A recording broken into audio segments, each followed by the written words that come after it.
Ikibazo ca mbere ni iki ngira ndakubaza. Wiri je baransohoye aba bodyguard hanze ntibansohoye. Bodyguard ntabwo bagusohoye. Icyo ni ca mbere. Sinacenza muri backstage hari ya Bface ari turicarana. Bana wacuze inyuma kabisa muravugana na Ibra murasaba na Soul. Aransaba Soul arangwa mu nda fresh bintu nyivyo. Ikindi kibazo inyuma y'ijya so yabaye sinafashe yindi video ya Ibra na Sadbi hajya bariko baragira baraperforming. Warasuye gufata ganja za Sadbi na Ibra. Bituma ndiko ndababwira ati abantu muri kwivanga mu bintu mutazi ariko mukagaragara mukanyigaragaza ko nkababona ati muri bande ti muri bande muri bande twe twakuriye ahantu baguma barasa hamwe je narahunze mfise imyaka 2 imba atari 3 abavyeyi baransiga kubera ko amasasu yari menshi cyane abo bose batwara abashefu na president wacu yarabaye mu karere jewe mvamwo bita Isororezo akarere jewe mvukamwo nta muntu yitwa umusirikare akomeye nta muntu yitwa uwagwanye akaja mu ishamba ataciye mu karere je navukiye bisigura ko ivyumviro vyiza byo mu gihugu byaciye mu karere navukiyemwo paka rero show yaciye umukiri wacu baratubona ukuntu ibintu biko biragenda vyose Ibra kasirika kubera Ibra yari yashavuye ubwa mbere ibaza umusani nka Ibra ariko araririmba ariko bagumijemwe match ya Cap Verde na Argentine igore yinjiye abafana Ibra kasirika muzimishe yo TV bakazimisha TV mal organize sho yari mal organize kabisa se murahamagara abantu nkaba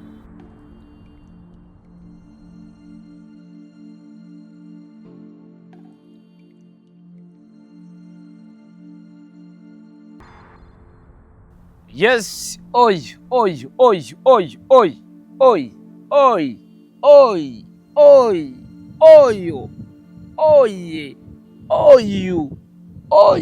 oya imari bahezagire cyane amazina yanje ni Starboy the Ship Mr Recorder Mr Meet Mr Kimararungo Loving Town ubeshi umukozi wo munzu Mr Fasha warafashijwe Mr Adonke Mr Sharpman Lion in the Jungle umukozi wo munzu Mr Dollar Boy muhinga mu vyo kurira indege ambassadeur mu diplomate aho sera amazina yanje urumunsi rero dumuhinga mu byo gukubita abasiti zina yanyu so uko biri kose nibaza ko make sure ko amaze kora kwanza sabone kuri Star TV amaze kuronka full access ikugira umukunzi wa Star TV kabisa akwije ama condition nyene kubera ko namvuga ati ntuzushigikira izina Starboy the Ship uzushigikire bikorwa bica kuri Star TV 257 we have the best exclusive news slogan yanje nayo murayizi ni Mr Fasha warafashije kubera ko je nta kwezi guhera ntafashije umuntu irevure bimwe yarige bica kuri social media ariko sometimes byose bica kuri social media nahura ko jewe ndi ngaho kubera ko mfise abantu benshi bamfashije niyo mpamvu mfasha abantu aho ngeze no munsi nahura ko ari abantu banshigikiye bamfashije aho ndavuga abafana banje ndavuga abantu basanzwe bakunda ibikorwa byanje jewe nkora nyene bwite so narababwiye ati je ntabwo ngana n'abandi impamvu nabivuze nuko nipambaniye kugira ngere aho ngeze no munsi baranshigikiye ariko nakoresheje ingufu nyinshi cyane kugira abanshigikiye babone yuko ndi umukozi ndi umuntu nyene akora nyene ndi umukozi ndi umunyakazi je ni Mr ndi ku kazi niyo zina muze mugibwa ko ari ijyanje so jewe rero intama y'Imana intama yisotoye irica n'inka bibaye ngombwa murabizi intama iratekanye cyane rero je nka The Ship intama y'Imana umuntu ntekanye cyane ariko nta nk'umuntu usotora nta nk'umuntu mvyonga mvuruka so ndi hano mu bwa Star TV kugira nabonye abantu bangize content kabisa abonye abantu bangize content ndavuga ati ko iki nanjye no kwigira content nanjye nze kuri Star TV mvuga ati reka nanjye abantu bari gukoresha brand yanje haye navuze ati reka nanjye nkoreshe brand yanje kugira nanjye kuri Star TV burya amajambo mvuze uzozi yafata ko ariko kuri kwera ko bivuye muri jewe nabonye nimba ubona hari umuntu ariko aravuga nabi izina Starboy the Ship kuvyabaye muri arena abarundi dufise ugwanko dufise imitima mibi inzigo bitandukanye no mu bindi bihugu nibaza ko no mu Rwanda biriyo ivyo bintu by'ugwanko kwera ko mu Rwanda si igihugu kibamwo aba étranger benshi cyane. No mu Burundi wacu rero hari inzigo kubera iki? Usanga uno munsi je Starboy nakuze hari umuntu anzi ukuntu nari imeze, nimba nakuze ntajya inyama najya brochette, amaze kubona nkuze ndiye brochette arumva inzigo, kaya kajama kera na brochette kaje no muzika ya brochette, yani hari inzigo iteye ubwoba. Hari umuntu na example mu gihugu ca Kenya, mu gihugu ca Kenya biragoye yuko umuntu afatira ubuzima bw'uwundi. Je namanagiyo nkamara nk'ukwezi kose mba muri apartment, ugasanga imiryango irafatanye n'umuntu tubana, ugasanga sindamuzi nawe nta n'ubwanzi,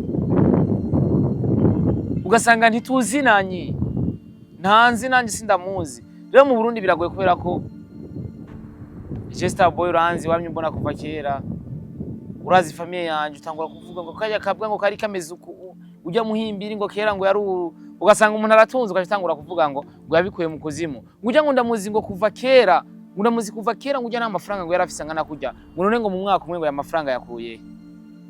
Bakunze kuvuga ati umuntu arashobora kuryama ari umukene akavyuka ari umutunzi, cyangwa umuntu akaryama ari umutunzi akavyuka ari umukene. Ivyo bintu rero muze mubigumiza ku mitima yanyu. So hari drama yabaye muri arena icyo mutazi, nubwo hari abantu bariko baravuga ngo je ntabwo nariko ndakorera Ibra ndamukorera nkande ryo ko ari umu artist. Sho yari ya Ibra canke sho hari wayiteguye amagara izina Ibra. Eka manze ndabakosore bamwe nabonye abantu bafise imitima mibi bagiye kuri Facebook bakoresha blend yanje mu kuvuga ko bansoye batansoye kugira banyice bangirire nabi. Ariko nababonye. Nababonye. Abantu banje nababonye batari abanje nababonye. Ariko nsanzwe ndabazi yuko mu Burundi nyene inzigo itabura. Imitima mibi, wanafiki wanafiki wako hivi. Buri Murundi wese cyangwa buri umukunzi wa Star TV ariko araraba Star TV amenye yuko abanafiki ni benshi cyane kuri yo ku buzima bwiwe. Ariko ico no mubwira coco nuko ataho bazogushira. Ntaho bazogushira, wendera tukupambana na maisha yako kugira kitu bana, we wikorera ivyawe kandi wikunde, nukunde uwundi kuruta uko wikunda. Jipende kwanza we mwenyewe, alafu uwundi uzomukunda mu nyuma. Ibintu byo kuvuga ngo urakunda mugenzi wawe uko wikunda wenyene biragoye yuko ukunda mugenzi wawe uko wikunda wenyene. Ivyo kuri no sinzima, nta muntu akunda mugenzi we uko yikunda. Iyi sinzima arakubesha, nabo bigira bakizwa bakurikiza ivyo muri Bibiliya. Nta numwe akunda mugenzi we uko yikunda cyane kurusha uko yikunda. Ivyo bintu nibaza ko biri muri Ancien Testament, ni vya bindi bavuga ati muri Ancien Testament niho hari umuntu agukubise ikofe ngaha tumwereza n'irindi, muri Nouveau Testament niho biri. Bisigura nkubise ikofe ngashi ndagwaniri. Uyu ubu siko bimeze, nico gituma muri Ariana navuze ati jewe ndi muri nago ndi muri Nouveau Testament, ndi muri Ancien Testament, kunipiga ngumi na mimi nakupiga ngumi. Niko bimeze. Buri hari abantu babicanya akica umuntu, akakwicira umuntu, akaguma yanika amenyo kwera ko abona ko utari umwicanyo tokwica iwabo. Bazomwica ikibe kimwe ku kindi.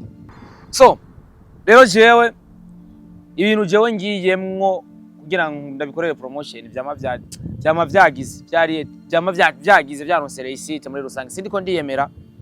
For example, ibiga tuje muri Tamani Africa, Jena Simbizi. Mwarabonye yuko inkuru zavugwa yari Tamani Africa muri gucu Burundi kandi atariho turi. Yani post yari amapost buri mwanya. So jere nafise ikizere ku bantu kandi barananyizera gukorana nabo. Ari n'aba artist bahora batanga izina ryanje, gukorana na Starboy agufashe promotion ya kino kintu. Ni benshi tumaze gukorana.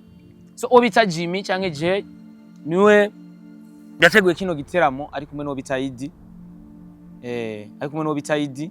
Rero yarampamagaye ati turashobora gukorana bijanye gupromotinga Inotion. Nibaza ko mwabonye kuri page yanje nayipostinze kuva kera ibintu vya Ibra. Nje naguma ndabipostinga cyane. Ikindi kintu mutari muzi je Ibra turaganira, ndakorekana stati yashize kuno munsi ya video je namufashe hariko n'izina Starboy the Ship kuri stati yiwe, ndaza kubikwereka. Bituma ndiko ndababwiye ati abantu muri kwivanga mu bintu mutazi, ariko mukagaragara. Mukanyigaragaza ko nkababona ati muri bande. Ti muri bande. Muri bande. Muri bande. Twe twakuriye ahantu baguma barasa hamwe. Je narahunze mfise imyaka 2 imbatari 3. Abavyeyi baransiga kwera ko amasasu yari menshi cyane. Abo bose batwara aba shefu na president wacu yarabaye mu karere jewe mvamwo bita Isororezo. Akarere jewe mvukamwo nta muntu yitwa umusirikare akomeye, nta muntu yitwa uwagwanye akaja mu ishyamba ataciye mu karere je navukiye. Bisigura ko ivyiyumviro vyiza byo mu gihugu vyaciye mu karere navukiyemwo. Ariko abantu sha mumwibaza ko je mwontera ubwoba. Umusitari hano nibo bari bamuyoye he. So entreta rero nje nari mu bajejwe gukorera promotion kiya giteramo cyabaye. Cyari mu muririmbyi Ibra, cyari mu muririmbyi B-Face, Baraboy n'abandi baririmbyi batashoye kuririmba. Cyayi igiteramo cyari mal organize kabisa. Ndaza kubigaruka ko mal organize futi. Ugora abaririmbyi b'abarundi bataririmbye hajya mal organize. Mal organize. Mal organize. Mal organize. He. Jewe nari mu bakora promotion ku kibuga c'indege, muzobaza abantu je nahamagaye. Fisa abantu nahamagaye ku kibuga c'indege, aba bamika ba promoter dura capital. No singa aba bampamara imikashi ndabarungikira ko amafaranga. Wowe uvuga gute ko nari muri kijya kintu gute? Amara imikashi ndabarungikira amafaranga. Nabahaye diri bajya bose bari kuri airport. Abaye diri ati ngo tuje gutegera umunyamahanga aje mu giteramo cyateguwe n'umurundi. Ari abantu batiyumvi ni igiteramo cyateguwe n'umurundi, apana igiteramo cy'umunyamahanga. N'umurundi yafasha shira imitahe mu giteramo. Yanyikoze ko nka Starboy ati twoshobora gukorana tuja gutora umunyamahanga kugira dushigikire igiteramo cyateguwe n'umurundi. Umupromoter ategura ibiteramo.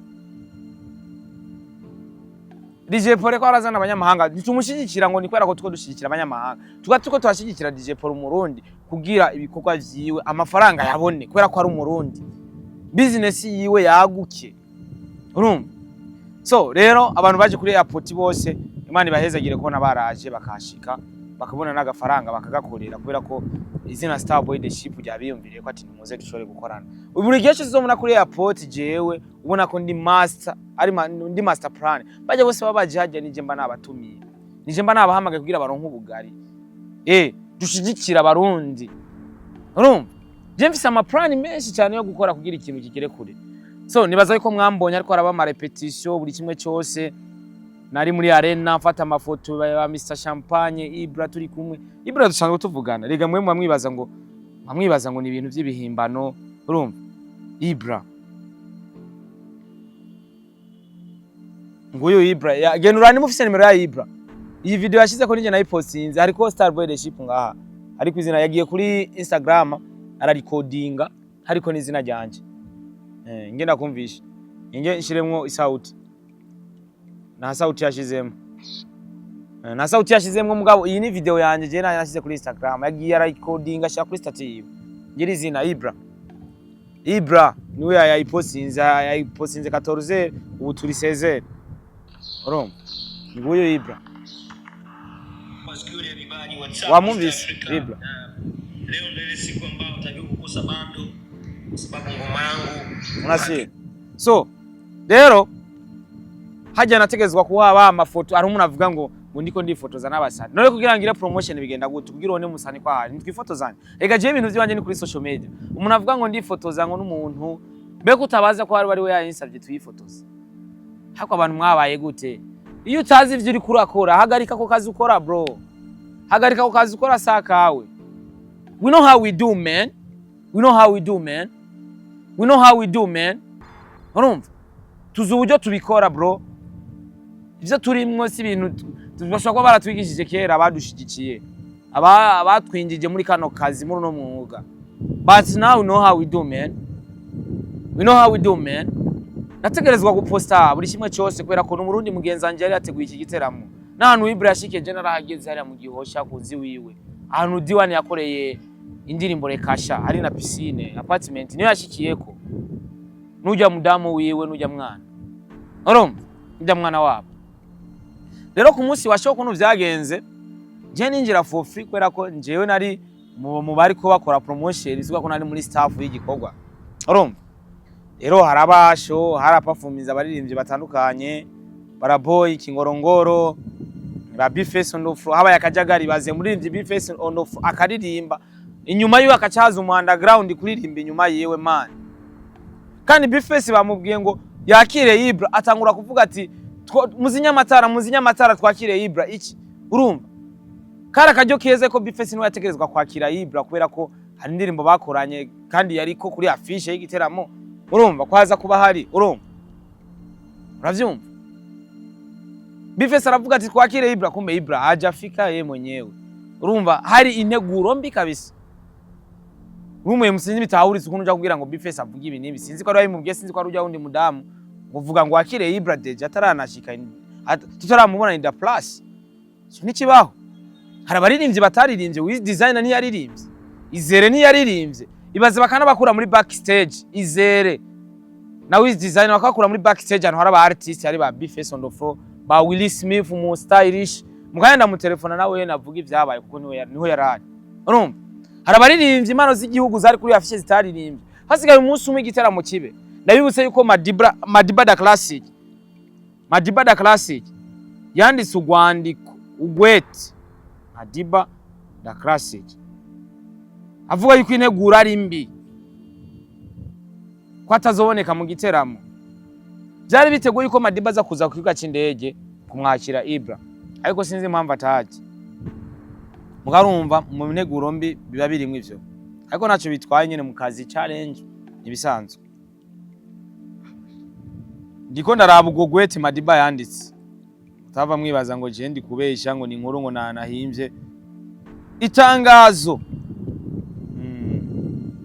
itangazo rigenewe abafana ba Madiba da Classic bafana ba Madiba da Classic hamwe n'abakunzi b'umuziki muri rusange Madi Music Management niyo ya Madiba irabamenyesha ko Madiba da Classic atakibonetse mu giteramo kitegekanijwe kwa kutariki 3 ukwezi kw'indwi 2026 iyi ngingo yafashwe inyuma y'ibibazo byagaragaye mu myiteguro y'iki gikorwa harimo itumatumanako bitari byiza mauvaise communication kutubahiriza ibiganiro byari byumvikanye hagati y'imande zibiri hamwe no kudahuriza neza indinganizo z'imyiteguro Madi Music Management yashimye gufata ingingo urumva mu kwirinda ico cyafuza umuririmbyi imbere y'umukunzi w'umuziki ndundi no kubandanya ikora ibikorwa byayo mu buryo bw'ubunyamwuga professionalism no kubahiriza imigambi yayo turashimira cyane abafana bacu ku rukundo no gushigikira kwanyu tuzobandanya bamenyesha ku bindi bikorwa biri imbere tugire ko tubatumirira kwitabirira muri benshi ico giteramo kwakira umushitsi neza nkuko twama tubikora so urumva Madiba yanditse ugwandika avuga ati ko atazoja mu giteramo hasigaye umunsi umwe none ucumbwira ngo ngaho ngo biteguye neza gute how you can tell me ko woca woza kunyumvisha ko igikorwa giteguwe neza imyiteguro ari integuro ari nziza utanisomesha aje utanisomesha kivipi rero abaperforminze baraperforminze Bifesi twari kumwe mwage murabona ama video nagenda post generally update anytime naguma posting ibikorwa byabo bago nari mudiri je bari amahera nategezwa kuyakorera je mwa ya mafaranga ndayakorera nubwo wonyiruka ndakubwira ati bro umenilipa pesa acha hii pesa niitumikie hii ni CV yangu hata mtu mwingine akikuja bazovuga ati Starboy yarakoranye nawe ibintu byo byagenze neza reka tumuha akazi Ibra mu mwaka uheza aza muri mariage hari uwundi influencer canke umukreateur de content cyangwa uwo ari we wese yigeze aja kuri mariage yewe agafata video atari jewe si jewe jenyene nagiye kubikora ivyo byose si jewe jenyene urumva rero jewe mu buzima bwe wanje sinzi kwishima sinzi kwiyemera ndobahiriza umuntu ariko nko nabwiye ati je ndi ntama y'Imana mushavuje urumva mushavuje cyo vyumva rero sasa jewe amaze kuja kuri stage Ibra ndafata ga content ka mbere ka 30 seconde ikatoka Bifesi bose narabafashe bakingorongoro abara boy gene muraye kuri Facebook nta kajagari kari bwabe cyangwa uriya mujama kamana mu city sinzi ashobora kuba yaratumwe ubwo ari abantu bababona umuntu ariko arakora hapa na mavyo hapa na hapa nini bakaca bagira inzigo ntacyo turaronka ari amafaranga dufise tungare tunatafuta franga nta mafaranga dufise turacyarondera amahera we need to work hard kugira tubone ibyo dushaka na kandi we must dutegerezwa dutegerezwa urumva jewe mugihe nafashe izindi video ntumfate nkaje gufata video ya Ibra encore ntari kuri stage hejuru ndi haje atamuntu zibiye ugacuza ukambwira ngo vaho nambwiye ati bro ikaje mfate 30 seconde nivire ngaha je nubundi si mu cameraman nina akamata tutu manani amareyere tutu nudutoyi gusa sinzi kukuntu muhora mubibona kuri Facebook yanje nkaca nivirayo ashaka kumfata ngaha asunika ndavuga ati bro ndabona warateruye icyuma nanje si n'umuntu asanzwe bro je nabaye ahantu baguma barasa amasasa cha ngo mu rusaso ruguciye hejuru kuma amasasu nyene aguca hejuru arengana je rero bisigura ikije ndubaha ako sininya pe sininya abo abantu bavuga ngo barankubise ngo baransohoye indasohora muri arena babonye uteye akavuyo baguterura nyimbwa bakakujana hanze ba Chris bari abaganye ahubwo ujya mu security ujya so hajya ujya sinzi yo bamuyoye ngira no mu city urumva je namubwira ati singenda ndakwereke ashafata ngamuzosi nawe ndamucakira ansunika namusunika ati bro nafashe ikirauri mana nagikwita kucuma kugira kijanjuke kwera ko nananywe nanasonye vraiment agacupa kamwe nasomya gasiminoff cyamubwira ati bro ngenda gutrasa mu nsura izina ry'Imana hacho ndakugize nibere ngaha atujuani au kwa rafiki yangu sikujui kama unijua utajijua hari abantu baba security bamwe uriyumvira aba bantu babatoye he ujya no mu security jeno hari aba bodyguard kabisa ubonye uvuga ati respect kama bodyguard wa B-Face on the floor ujya pasi ariko arajana na ba Ibra hari unabandi bamesha bameze neza bajya ba Chris bo muri arena abandi bajya ujya mu tipe sinzi wamwanduye pe avuga cagarara imbere y'abantu bari VIP yambaye ko yiyambariye kaca tangura kuzana akavuyo ku muntu atacamugize yaje kwironderera inkuru kugira aheza akazi yahawe amafaranga karangire jewe bana avuga ati je mini ko mwanaume nubundi yo ntahagara nshire mu ingufu yagira nterura imbere y'abantu ari kumarama ambwiye ati bro reka gukora ibintu nk'ivyo reka nifatire video nihereze akanza kureta buyu waje ambwiye ati bro oya nco nigikunda paka rero show yaciye umukiri wacu baratubona ukuntu ibintu biko biragenda vyose Ibra kasirika kwera Ibra ari yashavuye ubwa mbere ibaza umusani nka Ibra ariko araririmba ariko bagubijemo match ya Cape Verde na Argentine igore yinjiye abafana Ibra kasirika muzimishe TV bakazimisha TV mal organize show yari mal organize kabisa se murahamagara abantu nkaba bategura amasho nkaba Rasco ba DJ Foreign bande mubaha amafaranga babategurira ibintu bimeze neza biri VIP bisa neza kuzana umusani nka Ibra yambara ikirato kimwe kuvaza paka subiye inyuma hago sha uko abasani bacu mukunda sometime kubafatana abanye mbambona nyine ari ibintu byo ngaho bisanzwe abari ibintu byo ngaho bisanzwe nuko Tanzania bafite population nini encore network yabimeze neza iyo tuzakuba dufite population nke muri Tanzania mu Burundi na network yakimeze neza abasani bacu babarenze cyane kuko baronka views aba population bari nini hakujya ko muri Kongo muri ivyo muri Kongo asoye umuziki arariska kuronka miliyoni w'ama views ku munsi kubera abantu benshi urumva so bivuze iki rero jewe ni yari kunkuraje ko yishakiye buje watego igitama cyembwa stabu yacu sinaribie show nini bakani bepereka pembeni nisi nani hii kwera Ibra yarashatse kuza nyene mera nk'unsunika kwera yarabonye umenga show yimukiye wanje nari mfise igipapye mushora ni hanaguje ikakimurusha musura hivi ku stage iyo bikora uwundi uri mwikose baza ko atari kugusohora bari kukurenza urupangu bacha barambwira ati wewe wende kure kwenye B-Face na kari anye muri backstage wigwipore hari abasani bicara je nacenja kuchara mvuga ati acha nione bya vrai kama Ibra ni mtu mbaya kwangu nisubirie kule backstage aze Ibra tuganire nisikie menya tafanya tena nilikuwa na hasira paka huyu jamaa wa muiteka anambia naizere gutaha mani ngo nusuye kugwana iki ni ndabwiye ati jewe nagiye hari ya kugira ingerumva arumva rekana nabo babono reki ivyo bintu ni witahire rekana nabo babono izere ujya muri niwe yanyandikiye nawe ni yarababaye urumva Jewe nakia ile muri backstage mkati Ibra rafiki yangu mtu mwenye tunaongea hapa na hapa nini na nini. Njoo akanifanyia vile na mimi nikamurushia nani ija nani mfisira imeje kuyanaguza. Muri backstage charazaramba siko vyagenza kaniromba msamaha wala ngoja nimpigie simu mwenye tulikuwa pamoja. Jina lake Will Smith. Musirisi wanuzeni. Bo munaenda kurupuka ibintu mutabonye ngo Gustavo boy bamusohoye nindasohora je. Nindasohora. Yo, bro vipi? Bana sorry ndi mu kiganiro ngira ndakubaza tubazo dutatu. Meze gute? Uyu siko turavugana abakunzi ba Star TV bamwita Will Smith arambika abantu fresh ni wagezwe muri kano kanya. Muze murara Bface kuno yambara bitandukanye nka kera. Bface kera yambara ibintu vy'ibimagazi ibintu bisa bihuzu bimeze nabi. Urumva? Murabizi turi mu kiganiro nawo turi live man reka umuntu tuze turamuha credit yiwe urumva? So uno musi umwambika neza bro. Ikibazo ca mbere ni iki ngira ndakubaza. Willy je baransohoye aba bodyguard hanze ntibansohoye. Bodyguard ntabwo bagusohoye. Icyo ni ca mbere. Sinacenza muri backstage hariya Bface ari turicarana.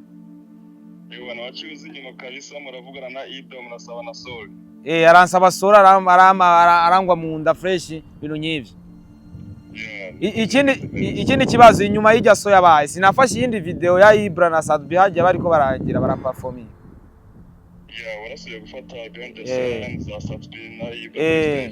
Nini rero bariko baravuga abantu nabonye bapostinga kuri Facebook ngo je ngo baciye bansora banyirenza urugo ngo aba bodyguard. Bodyguard umwe niwe yamfashe fo yashatse kumfata fo abandi bose barabajimani bari abantu beza cyane. Yani nyene kuri social media abantu bashiraho ibintu byabugire. Mani bajya n'abansi mani n'abansi. Ariko nta nakimwe. Kandi abakuru ubugari nyine baharire. Uyu tuko turavugana bamwita Will Smith we bana tangane bro vugana bagukura kugira uzura bambika neza ubamwita Will Smith niho yarari uyu ushaka amakuru azobabwira.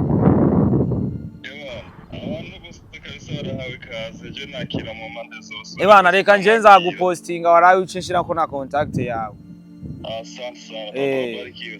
Icyabaye je nategezwa gukora akazi kanje bro zubabwira abantu batekanye. Ubundi bari mu kazi kawe na Bface yavuze kuri stage atari bubaha ibintu by'abantu abanyamakuru kuko nabagaze umuziki kure. Ibaze mani none ibaze nk'ubu jewe nari kwemera kanterura nyimbwa basi dutuma tupambana kujya nyene mwana umwe ko mwana umwe umuntu w'umugabo ntabwo gusohora uko wishakiye. Ore nyimbwa mani aterura icu warinze winjira babazi cyubahiro cyawe ukwiriye. Ibaze nta tike nari nambaye je ninji avec badge. Baba kuzi bategeza gukubahira icuri.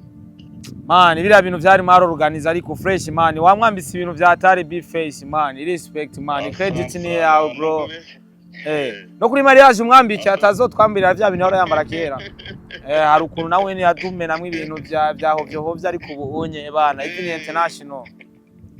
Ubundi kubyitaho cyane kabisa mu byitege n'ibisumba bijya binyuma. Bana fresh man amazi ko nawambika abantu benshi man. Ubu ni ugezweho man respect bro. Uyu bamwita Will Smith Gerard turena muhaye. Yari just ndamubazira baransohoye cyane ntibansohoye. Sasa mwe mnaenda huko mnajifanya watapeli nini mnajifanya sasa izina ryanje riri kubagaburira sina jyamu. So show irangiye abasani baragiye Ibra aransezera fresh Bface turagumana hariya mwabonye ama video menshi nagenda postinga kuri nani page yanje. Rero abantu mwibaza ko muri ko murancafuza ahubwo munanifanya ni trend. Reka kuza murafisina na brand y'umuntu abantu baragize imitima mibi bigira abantu menga bayuwayi batu banajifanya bayuwayi hapo bako bananiuliza ngo birende kaje. Ndiko ndabona abantu bariko bavuga ngo vyagenze gute. Ubu ni kujya ivyuma ni kubwira ba promoter Dora Capital baze barajya ivyuma. Ayiwezekani uyu bamwita Julius Kambaranga uyu bamwita Julius afise 26 live turi mu kiganiro nje kuri Star TV yambajije ati cyagenze gute abarara bagombye kumfata nabi nandi ndavuga ati bro ndiko ndakora ikiganiro nagejeje mukanya ngira ndagipostinge ndagukunda cyane niyo mpamvu ndagutelefone. Ndagukunda cyane Uyu bamwita Julius ni watwara iyo bita 26 live muramubona baja gufasha abantu babahereza amakaye n'ubundi aziki kuko bazogikora gufasha abana batishoboye kubafasha aba nibo tuba dukeneye mimi nakusaidia kwa kupromote show yako afu unaleta watu wa kunichukulia poa mimi hiyo haiwezekani sasa bwana ndakuramukije papa imani guheza gitu mukanya na posting igane umvuko vyagenze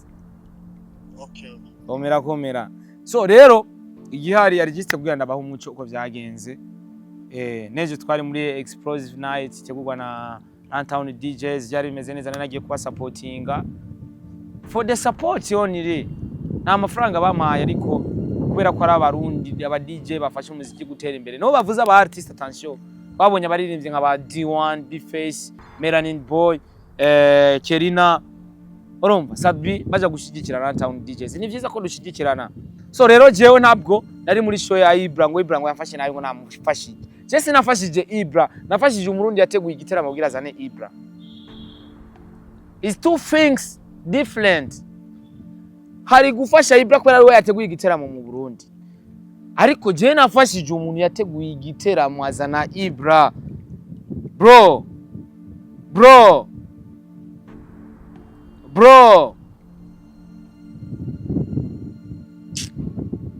nuko Imana ibahezagire cyane abakunzi ba Star TV just kugira ndabahukuru uko vyagenze Jesse ngwana mu buzima nta musi agira umuntu amaze kumuna je ndiko ndagwana yandike muri commentaire ati Jesse Starboy namaze kumubona ariko agwana man uriya muntu yashaka kumfata uko ujya mu city nimba bagiye bamuyora hehe abantu batasokera muri yare n'ubu no bariko bapostinga ku page ngo Starboy ngo barayinda nkubita jewe me the ship ndubaha mugazininya none baza ngo ariko nkubita ingumu akagenda kimwe kubusa ingewezekana ariko kimwe kubusa habwo uwo mutipu bamurabe neza ariko aracafuza abandi ba bodyguard ba security bo muri arena beza bameze neza baba bakwiye kugwa nk'ukwezi kose ukicara ahantu ugatuza ukamanza ukiyumvira ko wewe nyene ubwenge bukaja ku gihe bro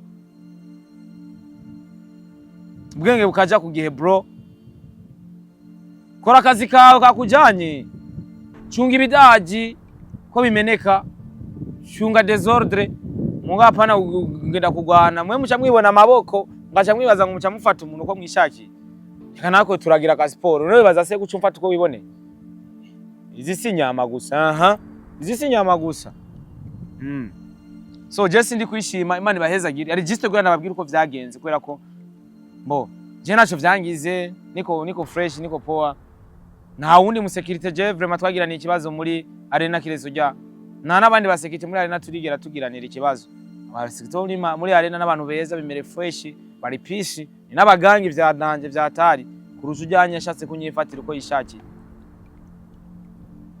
bro you never know weje ngo tuzohurira he ubwo buzukora nama nabuhereje abandi kandi sinzoreka kugwa akazi ngo nuko wamfashe fu ahubwo nzokagwa kugira umaramara uvuga ati wa mujama kumbe ntari bigiye bama twafashije abantu keretse umuntu nafashije ryari ankonsoma prido 500 ariko ryari bambwiye yuko ibintu ariko arabigurisha asa n'uwabimaze ibaza ikirato naguze 2500 y'amakenya 2500 y'amakenya n'amafaranga menshi akimuha ndamugura n'ibindi bintu byinshi no ndamutwara gufungura ibaza byose yabidandaje ariko ikizanje nubwo namba nakoze iciza kandi nabwo bicinege sijya mbere mfashije umuntu akabigurisha nama nafashije abantu benshi bakabidandaza kabisa aca mora mbere n'umuntu acambaye yakidandajeko bo ivyo ni binshi intege ikindi kintu norangiriza ko stand up for koresha umwanya umushigikire mu gura amabati ko imvura igiye kugwa kugira ashobore kuronka amabati reka nange nimero yiwe kugira mushobore kumurondera koresha umwanya nimero yiwe ni 69 64 02 21 murondere kugira mushobore kumugura amabati kabisa sakari inzu yiwe n'igihangare kandi amafaranga yaramushiranye umugore wiwe agiye gutahana amafaranga asigaranye amezi yose asigaranye amahera bo yarafashe ideni ayo mezi yose asigaye gukora akora atanga ideni kubera kugira bubaka ijyanzo so ari mu bibazo bitameze neza mumufashe mumugurire nibati rimwe yaravuye mu bitaro bameze neza mumugurire nibati rimwe kubera ko ubu nobuzi dukora burarusha kandi atana amafaranga burimwo menshi ariko bamwe biradutunze turabaye kubera ko nta kandi kazi nkora sindi umusuma ibindi byo nkora vyonyene so dushigikirane muri rusangi so Imana ibahezagire cyane mwebwe mwese mwabanye nanje je ngiye gutaha mu rugo niteguriye match ya Brazil have Viva na Norway. Thank you so much.